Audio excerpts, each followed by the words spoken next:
Good morning, students.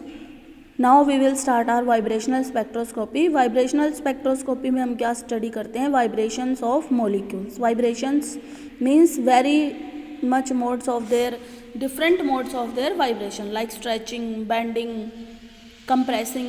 ठीक है, ये सब हम किस में स्टडी करते हैं? वाइब्रेशनल स्पेक्ट्रोस्कोपी में. यानी vibration, mode of vibration of a molecules are studied in IR region of your electromagnetic spectrum. So it is also called IR spectroscopy. Now the molecules, कौन से molecules वाइब्रेशनल स्पेक्ट्रा शो करेंगे? तो जो भी molecules जिनमें उनके mode, कोई भी मोड ऑफ वाइब्रेशन से अगर उसमें डाइपोल मोमेंट अराइज होता है यानी इंड्यूस डाइपोल मोमेंट होता है तो वो मॉलिक्यूल क्या होगा? IR active. वो वाइब्रेशनल स्पेक्ट्रोस्कोपी शो करेगा. तो हम उसको क्या बोल सकते हैं? IR active. जो नहीं करेगा उसको हम क्या बोल सकते हैं? IR inactive. मतलब माइक्रोवेव में क्या था? Molecule must have permanent dipole moment. But here in IR spectroscopy permanent dipole moment होना जरूरी नहीं है. अगर उस मॉलिक्यूल में इंड्यूस डाइपोल मोमेंट होता है due to asymmetrical stretching, asymmetrical compressing और एसिमेट्रिकल बेंडिंग और सीजर बेंडिंग. बेंडिंग के भी कई मोड हैं. अगर इन मोड ऑफ वाइब्रेशन से अगर मॉलिक्यूल में change in dipole moment arise होता है, those molecules will be IR active.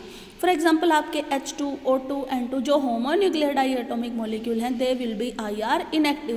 क्योंकि इनको चाहे कितना ही खींच लो या कंप्रेस कर लो, मोड़ लो, इनमें कोई डाइपोल मोमेंट में चेंज नहीं आता. बाकी सारे मॉलिक्यूल्स आपके क्या हो सकते हैं? IR एक्टिव, जिनमें किसी भी मोड ऑफ वाइब्रेशन से अगर आपका डाइपोल मोमेंट में चेंज आता है, दोज मॉलिक्यूल में भी IR एक्टिव. अब इन IR एक्टिव की एनर्जी क्या होगी? Let's discuss about it. कि हम सबसे पहले देखेंगे एनर्जी और vibrational spectroscopy of a simple harmonic oscillator. Simple harmonic oscillator कौन सा होगा? जो ऑसिलेट करेगा बिटवीन 2 पॉइंट्स और वो इक्विलिब्रियम को अटेन कर लेगा. आप ये जो फिगर है आपकी, इसमें आप देख सकते हो एक पैराबोलिक मोशन है. डिस्प्लेसमेंट सेंटर पे आके क्या है? 0, एक तरफ पॉजिटिव, जैसे आपकी घड़ी का पेंडुलम करता है. That is simple harmonic. Harmonic क्या है? जिसमें एक राइम हो कि इतना ही वो आगे जा रहा है, इतना ही वो पीछे मूव कर रहा है. 2 and 4th जो मोशन है, बैक एंड फ्रो मोशन, उसकी क्या हो?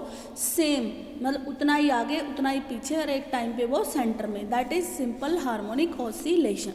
आपका जो डायटोमिक मॉलिक्यूल है, हमने एज्यूम किया है कि वो एक सिंपल हार्मोनिक ऑसिलेटर की तरह बिहेव कर रहा है. तो यहाँ पे जो डिस्प्लेसमेंट फोर्स है, that F is equal to -kx. Displacement force क्या होगा? That will be equal to -kx. k क्या है आपका? Restoration constant. रिस्टोरेशन कांस्टेंट का मतलब क्या है? मॉलिक्यूल आगे गया एंड देन वापस वो सेंटर पे अपने इक्विलिब्रियम पे आ रहा है. That is due to restoration force and x is your displacement. For such an oscillator, तो पोटेंशियल एनर्जी है वो क्या है आपकी? ½ kx². ये पैराबोलिक इक्वेशन है. जो ये पैराबोलिक मोशन है इसके लिए इक्वेशन है. अब हम क्वांटम मैकेनिक्स का कॉन्सेप्ट यूज करके सिंपल हार्मोनिक ऑसिलेटर की जो एनर्जी है वो क्या लेते हैं? V + ½ h nu, where nu is frequency, V is the vibrational quantum number that may be from 0 up to n. अब न्यू क्या होता है आपका? C/λ. इसको हम क्या लिख सकते हैं? C new bar.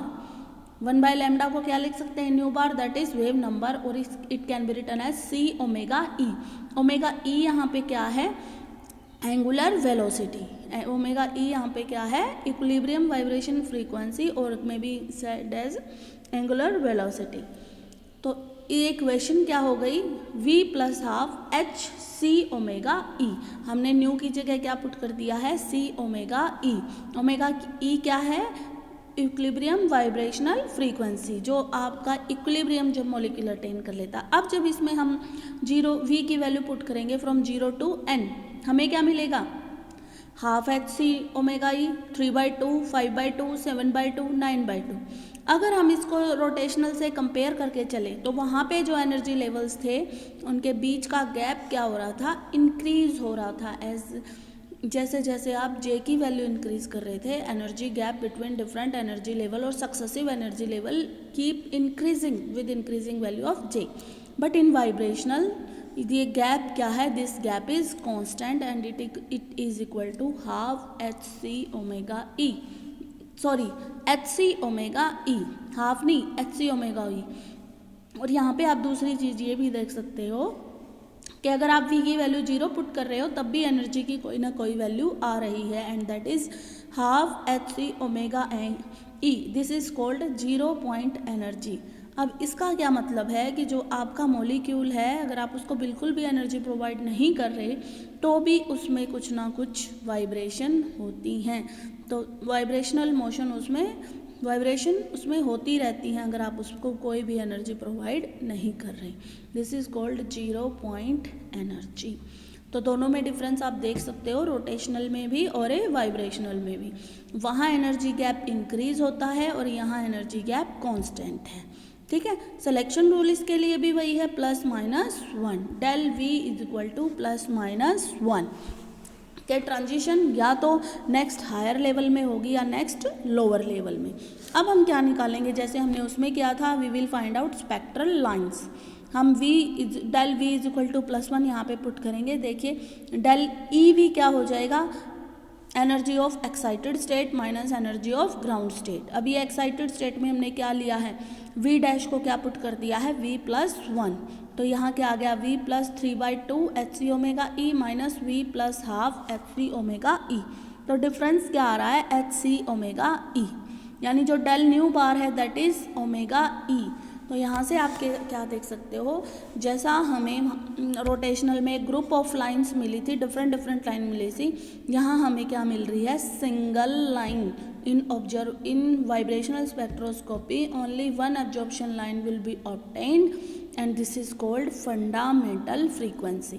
That's why IR is preferred over microwave spectroscopy, क्योंकि यहाँ आपको क्या मिल रही है, सिंगल लाइन। आप वैल्यूज पुट करके देख सकते हो, 1 से 2 में जाएगा या 2 से 3 में जाएगा, 3 से 4 में जाएगा, तो भी आपका डिफरेंस क्या आएगा, ओमेगा ई ही आएगा। तो वाइब्रेशनल में आपको क्या मिलती है, single intensity of lines. This is all about vibrational spectra of single harmonic oscillator.